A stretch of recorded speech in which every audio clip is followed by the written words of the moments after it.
Okay, we're live, I think. My videographer today is Ethan, my 10-year-old. So, anyway, this is part 2 of 3 of the video that I promised I would get out to. There was there's some questions about carb loading and versus fat loading and stuff like that. And I just want to point out that if you're going to carb load or you're going to bulk, you always want to make sure that it's clean. And what I mean by that is when I do a fat load, it's not McDonald's, it's not Pizza Hut, it's not ice cream, it's not junk like that. It's healthy fats like coming from salmon. Now, I just personally like my salmon raw, sashimi style. I think it tastes really good. But fish, fatty fishes. I'll have fatty steaks, extra peanut butter, nuts. Just that type of thing where you get your healthy fats from. That's what I use on a fat loading day. So even though it's a fat loading day, it's still a clean day. For the most, not for the most part, for the whole part. On the carb loading day, it is really boring. I'm just telling you. It's just the fact that I do get to eat carbs, but it's oatmeal and brown rice, basically every single meal. So first couple meals, it's oatmeal involved. Then the rest of the meals throughout the day, it's brown rice with every meal of chicken and spinach. And then the last meal with my shake, I'll blend up some oatmeal with it. So even on a carb loading day, it's not like I'm eating a bunch of fruit or having ice cream or stuff like that. It's not simple carbs. It's still keeping the complex carbs in there. A lot of people I hear complain about, oh, I hate bulking face because I get so fat. Really, you want to be careful because, there is a tipping point to where when you get a certain amount of body fat, it actually starts working against you. You got to stay to a certain lean point in order to gain the most muscle. So make sure that when you're doing this, that you're doing it right. That doesn't mean I can go out on the weekends and drink beer all night long and have buffalo wings and do all that stuff and say, hey, it's okay, bro, I'm bulking. That's not what it's about. Bulking is, for the most part, for a guy, is taking whatever your required calories are for the day. So if you are at a rate of, with your exercise, you've burned, let's say, 3,500 calories for the day. You add 500 calories to that. And that's what you would eat every single day.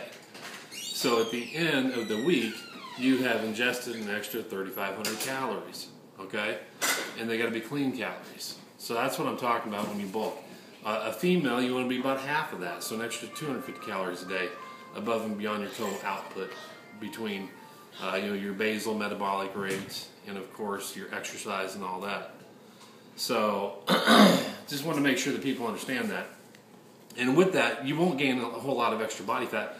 But what you are doing is you're setting yourself up to feed the body what it needs in order to gain that muscle that you're looking for. So, sugars. Here's the basic of sugars, okay? When you eat something that has a lot of simple carbs, so whether it's a refined sugar, just in plain old just table sugar, or whether it is a high glycemic fruit like an orange, let's say, or you're eating something like a white bread or pasta, or what's another one? I forget, dairy. I'm forgetting even what all is in sugar or sugars in what foods because I don't eat them. What? Pie? Yeah, pie. Yeah. Good one. So pie, if you're going to eat pie.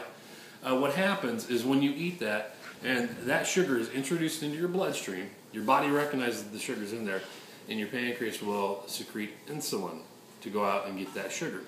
And what happens, because you've just had a sugar spike in your blood system, so your sugar spikes, and now your body goes out to get that sugar, but your body is very efficient in what it does, and it always goes out and it takes more sugar out of your bloodstream than it needs to. So that leaves you with a blood sugar drop. So you got the highs and the lows and the highs and the lows. When you eat sugar, it's this constant roller coaster. But every time you do that and you trigger an insulin spike, it triggers fat storage. Now guess what fat does? Fat doesn't like to be alone. It's a very social animal, and it always likes to invite more fat. So what it's waiting for is the next sugar spike. Now there is one exception that you want a sugar insulin spike, and that is post-workout. Because what's going to happen, because of what you've just done, you want that insulin spike. You want that sugar to be shuttled into the muscles. Now, let me caution you on this. If you're getting ready for a contest, you're contest dieting, that kind of stuff has to go by the wayside. But during the regular off season, when you get done working out, you want that insulin spike. You want to eat some gummy bears or eat some fruit. Do something that's going to spike your blood sugar, which promotes the storage of that carbs right into the muscle cell, which is good for recovery and growth. Now, 3 hours later, sitting at home on the couch watching a movie, you don't want that because that will actually just trigger fat storage. So that's the basic of what happens on sugar. And the kind of meal plans and the diets that I talk about take your blood sugar, brings it down to what's called like a level stable stage, and you just want to keep that stable throughout the day. Because if you don't have those blood sugar spikes and the drops, you're going to feel better, number one. But number two, it's going to force your body to go after body fat for reserve energy. Because you're feeding your body every 2 to 3 hours the things that it needs in order to survive, like good whole foods. And it needs extra energy because you're calorie deficient. And what I mean by calorie deficient is, for example, right now, on a normal day, I eat about 2,500 calories. Now, not on my off day. On my off days, I eat a lot more. But on a normal day, that's what I eat. Well, based on what I do during the day and the exercise I do, I'm about 1,200 calories short of what I need just to be broke even, okay? But that's what I got to do right now in order to get down to the low body fat percentage that I need to. So that was just kind of a simplistic answer on the blood sugar thing.